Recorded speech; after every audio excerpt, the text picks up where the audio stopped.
जरा सुनिएगा। खान साहब, यहाँ इस्लामाबाद में बातें चल रही कि शायद कुछ इलाकों में सिक्योरिटी इमरजेंसी अनाउंस हो जाए। माय गॉड, क्या ऐसी कुछ चीज डिस्कस हुई है? मालिक मुझे पता नहीं है बिल्कुल। माई अपोलॉजीज कि मुझे इसका बिल्कुल नहीं पता, लेकिन मैंने आपको बता रहे हैं तो this could be an option, you know. तबाह बर्बाद। तो दोस्तों F11 के हालात हैं जी। ये जो चाइनीज कॉल सेंटर खुले थे, ये प्लाजा सफाया कर दिया, तो ये दूसरा प्लाजा जी भी ऊपर से नीचे तक हो रहा है। तो देख सकते हैं जो चाइनीज कॉल सेंटर आए थे इन्वेस्टमेंट वाले और इस तरह के कॉल सेंटर आए थे ना, ये वो है सब जी। Beggars can't be choosers.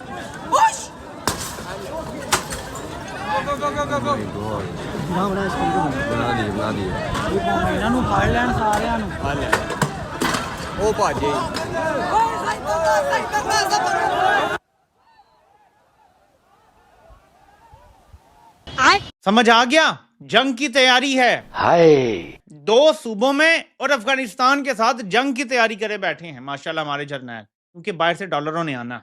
लोग इन्हें अपने घरों में भी छुपाएंगे और जहां जहां आप होंगे ना, आपकी रैकी भी होगी और आपको मारा जाएगा। ये पागलपन है जो आप करने जा रहे हैं। देखा आपने, सुना आपने कि शायद अब शहबाज शरीफ से दिल भर गया है और जनरल आसिम मुनीर जो हैं वो बाकायदा तौर पर हुकूमत करना चाहते हैं। नमस्कार दोस्तों, जय हिंद। तो दोस्तों, जैसा कि आपने इंट्रो में देखा, एक तरफ तो पाकिस्तान में खबरें चल रही हैं कि बहुत जल्द पाकिस्तान के कुछ इलाकों में इमरजेंसी लग सकती है। कुछ इलाकों में, या फिर बोल सकते हो पूरे को पूरे पाकिस्तान में इमरजेंसी लग सकती है। दूसरी तरफ आपने देखा कि चाइनीज कॉल सेंटर के ऊपर वही धावा बोल दिया इन भिखारियों ने, भिखमंगों ने। पूरा का पूरा चाइनीज कॉल सेंटर लूट लिया। असल खबर तो ये थी कि जो पाकिस्तान की FIA है उसने रेड मारी थी चाइनीज कॉल सेंटर पे, जिसके बाद में कुछ लोगों को गिरफ्तार किया गया, कुछ चाइनीजों को गिरफ्तार किया गया। जैसा कि आपने इंट्रो में देखा, उस वीडियो में भी एक चाइनीज भागता हुआ मतलब दिखाई दे रहा है, और शायद मुझे ये भी लग रहा था कि उसको खौफ था कि कहीं पाकिस्तानी आवाम के हाथ ना पड़ जाऊं। उस तरीके से वो भाग रहा था गिरते पटकते, क्योंकि पाकिस्तानी आवाम तो फेमस है ना पूरी दुनिया में जलाने में। बाकी दोस्तों, चलते हैं इस वीडियो की तरफ, लेकिन उससे पहले अगर आपको ये वीडियो पसंद आए तो लाइक करना, चैनल को अभी तक आपने सब्सक्राइब नहीं किया तो प्लीज चैनल को सब्सक्राइब जरूर कर लेना। समझ आ गया? जंग की तैयारी है। 2 सूबों में और अफगानिस्तान के साथ जंग की तैयारी करे बैठे हैं माशाल्लाह हमारे जर्नैल, क्योंकि बाहर से डॉलरों ने आना। मेरे पाकिस्तानी उस चीज को ध्यान में रखें। ये इतना बड़ा ट्रैप था, इतना बड़ा ट्रैप था कि जर्नैलों ने जंग का फैसला किया हुआ है। इनको भी अच्छी तरह पता है कि डॉलरों के लिए जंग तो हम करते हैं, इसका ब्लो बैक आएगा, क्योंकि बलूचिस्तान और खैबर पख्तूनख्वा में ये एक रूथलेस ऑपरेशन की बात कर रहे हैं, जिसमें सिर्फ इनको डॉलर चाहिए और नुकसान अवाम का होगा। लोगों के चीथड़े उड़ेंगे। देखिए, आप अपने शहरों में जंग नहीं लड़ सकते। शहरों की जंग को आपको बड़े टैक्टिकली हल करना पड़ता है ताकि कोलैटरल डैमेज ना हो। इनको कोलैटरल डैमेज का कोई फर्क नहीं पड़ता, क्योंकि ये बलोचों से भी नफरत करते हैं, ये पश्तूनों से भी नफरत करते हैं। जेन्युइनली हमारी फौज में इस टाइम इन 2 के लिए नफरत पाई जाती है, क्योंकि अगर आप देखें पंजाब में किस किस्म की रेशियल प्रोफाइलिंग हो रही है तो आप तसव्वुर नहीं कर सकते। और मैं पंजाबी हूं, पंजाब में रहने वाला हूं, मैं बात कर रहा हूं ये कि रेशियल प्रोफाइलिंग हो रही है और हमारी फौज ये रेशियल प्रोफाइलिंग कर रही है इस टाइम। जब आप नफरत का शिकार हो, आप जंग कैसे लड़ेंगे? वो भी शहरों में, देहातों में, कस्बों में जंग कैसे लड़ेंगे जो आप लड़ना चाह रहे हैं, जब अवाम की सपोर्ट आपके साथ नहीं होगी? जब तक इमरान खान नहीं खड़ा होगा और कहेगा हाँ ये जंग अब लड़ने का वक्त आ गया है, हमारे डायलॉग फेल हो गए हैं, अवाम आपके साथ नहीं खड़ी होगी, आपको छितर पड़ेंगे। मैं आपको बता रहा हूं यहूदियों के बारे में जो पेशन गोई है ना, कि ये छुपेंगे दरख्तों के पीछे और दरख्त बोल बोल के बताएंगे कि यहां छुपा है, मारो इसे। सवाल ये था कि क्या मुल्क के मुख्तलिफ हिस्सों में एमरजेंसी लगने जा रही है, तो उनका जवाब आगे से ये है कि मुझे नहीं पता, लेकिन लग भी सकती है। मतलब उनमें हौसला नहीं है इस चीज़ का जवाब देने का।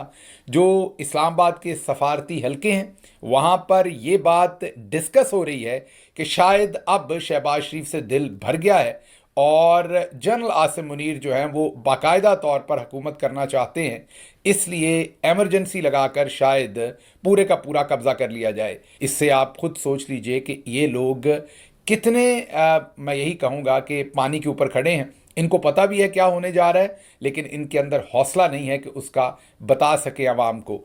तो अभी जो सहाफ़ती सरगोशियाँ हैं, जिसे उर्फ़ आम में आप अफवाह भी कह सकते हैं, लेकिन थोड़ी सी मुरव्वजा अफवाहें इसलिए कि जो थोड़ा सा इल्म रखने वाले लोग हैं वो इन सरगोशियों का हिस्सा हैं। वो ये कह रहे हैं कि एक तो एमरजेंसी के बारे में सोचा जा रहा है, और दूसरा बड़े पैमाने पर बलूचिस्तान और केपी के अंदर ऑपरेशन करने पर सोचा जा रहा है। और सोच ये है कि अगर वहाँ पर बहुत बड़ी शहादतें या कुर्बानियाँ भी देनी पड़ें तो हम जाएंगे और ये ऑपरेशन करेंगे। ये बातचीत हो रही है, ये सरगोशियों में सुना जा रहा है कि एक बहुत बड़ा मिलिट्री ऑपरेशन जो है वो बलूचिस्तान के लिए भी और खैबर पख्तूनख्वा के लिए भी प्लान किया जा रहा है। मैं आपको आज बता रहा हूं कि अगर आपने इमरान खान के बगैर ये जंग शुरू कर दी ना, जो लोकल सपोर्ट मिल रही है ना BLA को और बाकी तंजीमों को, मैं आपको आज बता रहा हूं कि ये लोग इन्हें अपने घरों में भी छुपाएंगे और जहां जहां आप होंगे ना आपकी रैकी भी होगी और आपको मारा जाएगा। ये पागलपन है जो आप करने जा रहे हैं। वो लोकल आबादी को साथ मिलाए बगैर भी कभी जंग लड़ी जा सकती है। 2 सूबों में आपने नफरत के तूफान खड़े किए हुए और अब आप कहते हैं जी हम वहां जंग करेंगे।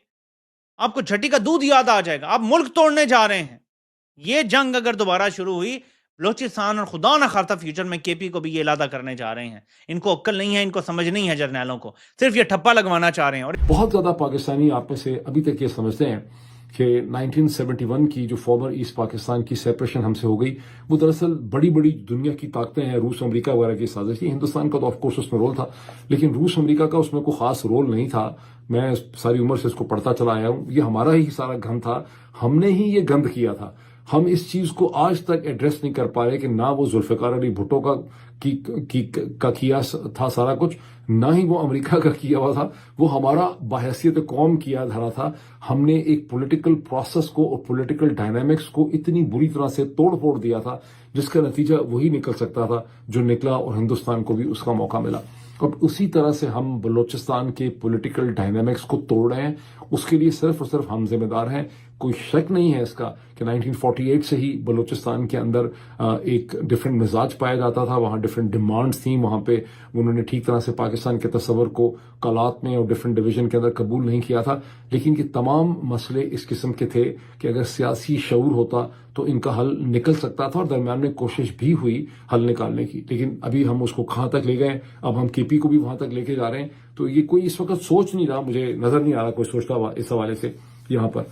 अच्छा, एक और भी हमारी बहुत बड़ी कंफ्यूजन है कि भी अगर हम आर्मी चीफ को जनरल आसिम मुनीर साहब को क्रिटिसाइज करते हैं तो उसको फौरी तौर पे उसकी तशरीह ऑफिशियल तौर पे की जाती है कि हम फौज के ऊपर हमला कर रहे हैं। भाई फौज के ऊपर हम हमला नहीं कर रहे, फौजी नहीं है, ना हमारे पास कोई बंदूक है।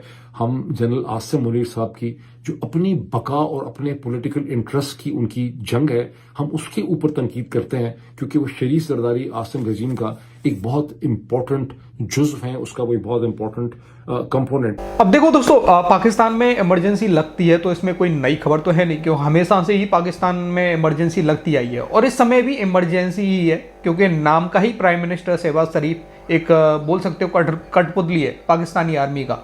तो इमरजेंसी आप समझ सकते हो, लेकिन ये है कि प्रॉपर तरीके से, मतलब कि जैसे KPK में इस समय PTI की गवर्नमेंट है, PTI का चीफ मिनिस्टर है, तो शायद हो सकता है कि उसको उतारने के लिए, वहाँ से उसको भगाने के लिए ये लोग इमरजेंसी वहाँ पे KPK में लगा दें। बलूचिस्तान में तो ऑलरेडी इमरजेंसी के ही हालात हैं। वहाँ पे तो पाकिस्तानी आर्मी जो चाहती है वो करती है, मासूम लोगों को मारती है। फिर से ऐसा ही लग रहा है कि फिर से ऐसी इमरजेंसी लगा दी जाएगी, ना तो मीडिया जाएगा, ना ही इंटरनेट होगा, ना ही कुछ होगा, ताकि कोई खबर बाहर निकल के न जाए और दबा के पाकिस्तानी आर्मी वहाँ पे लोगों को मारे और डॉलर छापे। बाकी दोस्तों आपका क्या कहना है, अपनी राय कमेंट में जरूर देना। वीडियो पसंद आई तो लाइक कर देना। फिर मिलते हैं किसी नेक्स्ट वीडियो में, तब तक के लिए जय हिंद, जय भारत।